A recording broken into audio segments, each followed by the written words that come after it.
भारतीय सीमा के भीतर पुंछ में पाकिस्तानी सेना के हमले को लेकर पाकिस्तान में एक बैठक बुलाई गई थी। इस बैठक के बाद प्रधानमंत्री नवाज शरीफ ने जम्मू और कश्मीर के नियंत्रण रेखा पर भारतीय जवानों की हत्या पर दुख जाहिर किया है और कहा कि भारत और पाकिस्तान दोनों को सीमा पर सामान्य स्थिति बनाए रखने के लिए कदम उठाने चाहिए। अगले महीने न्यूयॉर्क में पाकिस्तानी प्रधानमंत्री के साथ वार्ता नहीं करने के लिए प्रधानमंत्री मनमोहन सिंह पर बीजेपी के दबाव बनाए जाने के मद्देनजर शरीफ ने कहा कि वो इस बैठक को लेकर आशावादी हैं, जिसमें वो विश्वास बहाली के कदम पर चर्चा करने और द्विपक्षीय संबंध को मजबूत करना चाहते हैं।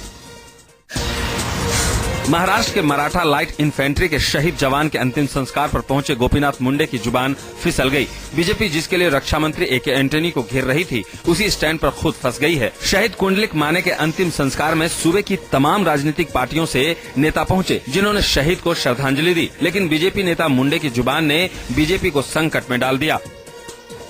पाकिस्तानच्या बॉर्डरवर आतंकवाद्यांनी यांच्यावर हमला केला आणि त्यामध्ये 5 सैनिक कामी आले। गोपीनाथ मुंडे के शहीदों पर दिए गए बयान पर एनसीपी ने मुंडे को आड़े हाथों लिया है। एनसीपी के नेता नवाब मलिक ने कहा कि मुंडे को तथ्यों की जानकारी नहीं है, उन्होंने सोच समझकर अपना बयान देना चाहिए। वहीं बीजेपी ने भी अपने नेता का बचाव किया है। शहनवाज हुसैन ने कहा कि मुंडे के बयान को गलत तरीके से पेश किया गया है। श्री गोपीनाथ मुंडे जी ने जिस तरह के बयान दिए, उसका राष्ट्रवादी कांग्रेस पार्टी तीव्र शब्दों में निषेध करती है और मांग करती है कि भारतीय जनता पार्टी तत्काल देश से माफी मांगे। जवान तो शहीद होने के लिए ही होते हैं ना, सेना में और पुलिस में नौकरी क्यों होती है? शहीदों को लेकर बिहार के ग्रामीण विकास मंत्री भीम सिंह के बयान से देश तो शर्मसार हुआ ही, साथ ही बयान पर काफी बवाल भी हुआ। बयान पर जब बवाल हुआ तो मंत्री जी बैकफुट पर नजर आए और उन्होंने माफी भी मांग ली। मंत्री भीम सिंह के इस बयान को लेकर मुख्यमंत्री नीतीश कुमार भी काफी नाराज हुए और उन्होंने जमकर फटकार लगाई और माफी मांगने का आदेश दिया, जिसके बाद ही मंत्री ने माफी मांगी। बिहार के छपरा में शहीद प्रेमनाथ को अंतिम विदाई देते वक्त बिहार सरकार के एक भी मंत्री वहां मौजूद नहीं थे। यहाँ तक कि जब शहीदों के शव को सीमा पार से पटना एयरपोर्ट पर लाया गया, तब भी सूबे की सरकार के पास फुर्सत के 2 पल नहीं थे। दुख है इस बात का कि हमारे मंत्रिमंडलीय सहयोगी ने इस तरह का बयान दिया। उन्होंने मुझको कहा कि नहीं, मुझसे गलती हुई है। बिहार के मंत्री को अपने फर्ज का ध्यान नहीं रहा और अधिकारी को शहादत आम बात लगी। अधिकारी को जहां वर्दी में होना चाहिए था, वहां वो कैजुअल ड्रेस में नजर आए। लेकिन जब न्यूज 24 ने अधिकारी को एहसास कराया तो ऊपरी अधिकारी ने एक्सप्लेनेशन मांगा है। दरअसल बुधवार को पटना एयरपोर्ट पर ट्रैक सूट में ड्यूटी निभाने वाले पटना के सचिवालय डीएसपी मनीष कुमार से एक्सप्लेनेशन मांगा गया है। बता दें कि मनीष कुमार लाल टी शर्ट और ब्लैक पैंट और सिर पर तिरछी टोपी लगाए पटना एयरपोर्ट पर ड्यूटी निभा रहे थे, जब शहीदों के पार्थिव शरीर को लाया गया था। गार्ड ऑफ ऑनर दिया जा रहा था, लेकिन जनाब इसी अंदाज में थे। एक तरफ जहां पूरा देश 5 जवानों के शहीद होने के गम में डूबा है, वहीं नेताओं के लिए 2 पल का भी वक्त शहीदों के लिए नहीं है। जरा सोचिए, जिस सूबे का लाल हमले में शहीद हुआ हो और उसी सूबे के मुख्यमंत्री जश्न में शरीक हों। दरअसल कोल्हापुर में जब शहीद का अंतिम संस्कार हो रहा था तो महाराष्ट्र के मुख्यमंत्री पृथ्वीराज चौहान एक ज्वेलरी एग्जीबिशन के कार्यक्रम का लुत्फ उठा रहे थे। मुख्यमंत्री को सत्ता संभाले 3 साल हो गए हैं, लेकिन इन 3 सालों में सीएम कहीं दिखे या न दिखे, लेकिन पेज 3 पार्टियों में जरूर नजर आते हैं। सूबे का चाहे कोई बड़ा बिजनेसमैन हो या फिर बॉलीवुड का सितारा, सीएम साहब हर किसी की पार्टी में नजर आते हैं। बिहार के वैशाली में एक बार फिर मिड डे मील बच्चों पर कहर बनकर टूटा। मिड डे मील खाने से सरकारी स्कूल के 27 बच्चों की तबीयत बिगड़ गई। खाना खाते ही बच्चे उल्टियां करने लगे। बच्चों ने पेट और सर में दर्द की शिकायत की, जिसके बाद उन्हें पास के एक अस्पताल में भर्ती कराया गया। अस्पताल में बच्चों की मेडिकल जांच की गई। बच्चों के मेडिकल जांच के दौरान अस्पताल में उनके माता पिता मौजूद रहे, वहीं पुलिस भी मौके पर मौजूद रही। बता दें कि हाल में ही बिहार के छपरा में मिड डे मील खाने से 23 बच्चों की मौत हो गई थी।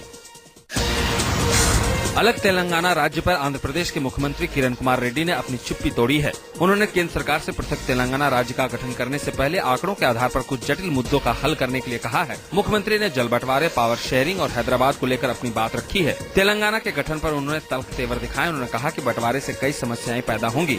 सीमांत रायलसीमा और तटीय आंध्रा के लोगों के लिए भी उन्होंने चिंता जाहिर की है। अभी तक तेलंगाना के मुद्दे पर चुप रहने वाले मुख्यमंत्री किरण कुमार रेड्डी भी सरकार के फैसले के खिलाफ नजर आने लगे हैं। हालांकि उनका कहना है कि वो सरकार के फैसले के खिलाफ नहीं है। राष्ट्रपति प्रणब मुखर्जी आज राष्ट्रपति भवन में एक कार्यक्रम एट होम की मेजबानी करेंगे और स्वतंत्रता सेनानियों का अभिवादन करेंगे। स्वतंत्रता सेनानियों के लिए राष्ट्रपति ने आज एक स्वागत समारोह का आयोजन किया है। स्वागत समारोह का आयोजन राष्ट्रपति भवन में होगा। यह आयोजन भारत छोड़ो आंदोलन के 71वीं वर्षगांठ के मौके पर आयोजित किया जा रहा है। देश भर से 121 स्वतंत्रता सेनानियों को इस मौके पर राष्ट्रपति भवन में सम्मानित किया जाएगा। देश भर से स्वतंत्रता सेनानियों को इस कार्यक्रम के लिए आमंत्रित किया गया है, जिन्हें देश के प्रसिद्ध हस्तियों की मौजूदगी में सम्मानित किया जाएगा।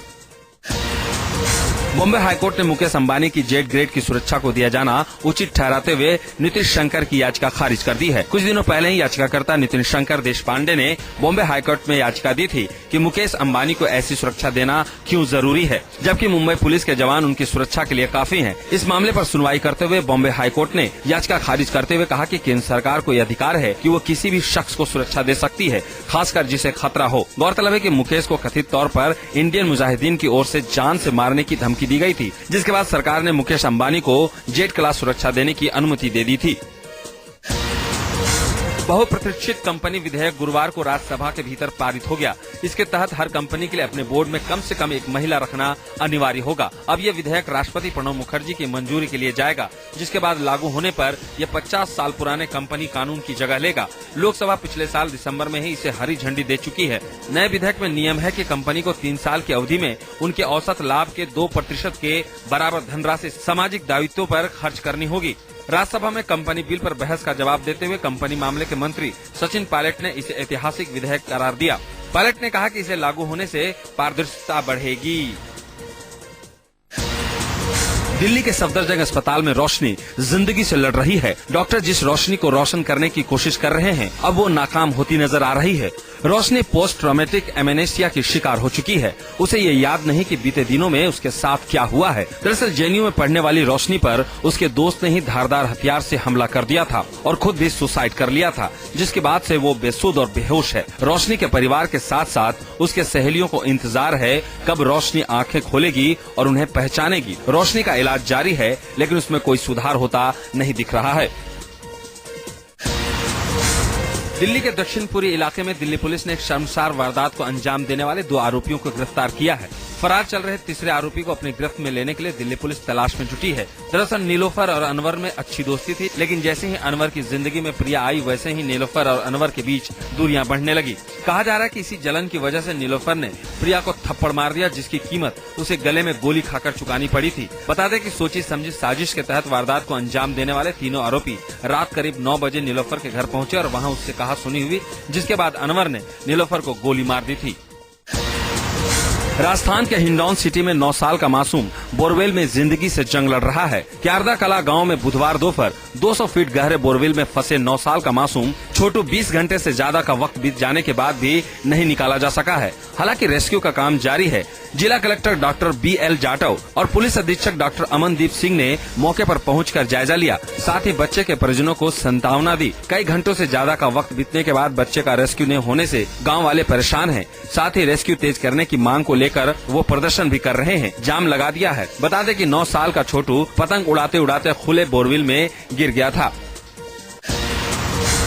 मुंबई के एक ज्वेलरी एग्जीबिशन के दौरान एक चांदी की बाइक को प्रदर्शित किया गया है। एक मशहूर चांदी व्यापारी ने इस नायाब तरकीब से पूरी एग्जीबिशन में धूम मचा रखी है। चांदी की ये बाइक रॉयल इनफील्ड बाइक है, जिसे मॉडिफाई कर इसमें चांदी लगाई गई है, जिसके बाद ये बाइक चांदी की बाइक बन गई है। इस बाइक को बनाने में कुल 8 महीने का वक्त लगा है। इसकी कीमत 1 करोड़ रुपए बताई जा रही है। 92.5 हॉलमार्क क्वालिटी वाले चांदी से ये बाइक बनाई गई है। यहाँ तक कि इसके हैंडल और साइलेंसर तक चांदी का बना है। वन प्राणियों की दुनिया में गिर के जंगलों में खुशखबरी आई है। एशियाई शेरों का इकलौता जंगल गिर में एक शेरनी ने एक साथ 5 बच्चों को जन्म दिया है। सामान्य तौर पर शेरनी 2 या 3 बच्चों को ही जन्म देती है, लेकिन एक साथ 5 बच्चों को जन्म देने से गिर के जंगल में इसकी संख्या में इजाफा हुआ है और वन प्रशासन में खुशी की लहर है। जिन 5 बच्चों को शेरनी ने जन्म दिया है, उनमें सभी बच्चे हेल्दी हैं। शेरनी के सभी बच्चे गिर फॉरेस्ट सेंचुरी के देवलिया पार्क इंटरप्रिटेशन जोन के एनिमल केयर सेंटर और वन विभाग के कर्मचारियों की निगरानी में रखे गए हैं।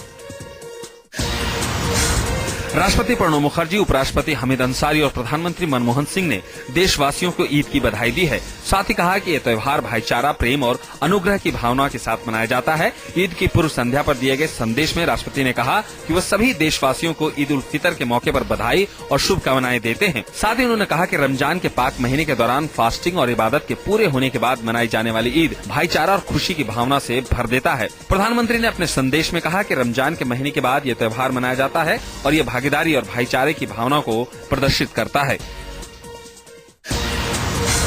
आज ईद है। माह रमजान के बाद आज देश भर में ईद धूमधाम से मनाई जाएगी। गुरुवार को जामा मस्जिद के शाही इमाम ने चांद देखे जाने की पुष्टि की है, जिसके बाद उन्होंने ईद मनाए जाने का ऐलान किया। ईद का चांद दिखने के साथ ही मुसलमान भाइयों के रोजे का महीना रमजान समाप्त हो जाता है। रमजान इस्लामी कैलेंडर का 9वां महीना है और इस साल ये पवित्र महीना 11 जुलाई से 8 अगस्त तक चला।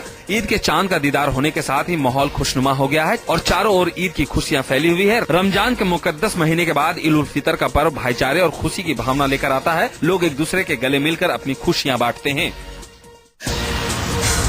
ईद के मौके पर मुंबई के बाजारों में बीती रात रौनक रही। आमतौर पर रात में बंद हो जाने वाले बाजार पूरी रात खुले रहे और लोग भी भारी संख्या में ईद की खरीदारी के लिए पहुंचे। मिठाई की दुकान से लेकर चूड़ियां, बर्तन और सजावट के सामान दुकानों में लोगों की खासी भीड़ उमड़ी। लोगों के चेहरे पर ईद की खुशी और उत्साह साफ देखने को मिल रही थी। मुंबई में पिछले कुछ दिनों से लगातार बारिश के चलते लोगों को खरीदारी नहीं हो पा रही थी, लेकिन ईद का चांद दिखने के साथ ही मौसम ने भी साथ दिया। बारिश नहीं होने के चलते लोगों ने जमकर खरीदारी की। ईद की नमाज के बाद लोग खुशियाँ एक दूसरे से गले मिलकर बांटेंगे।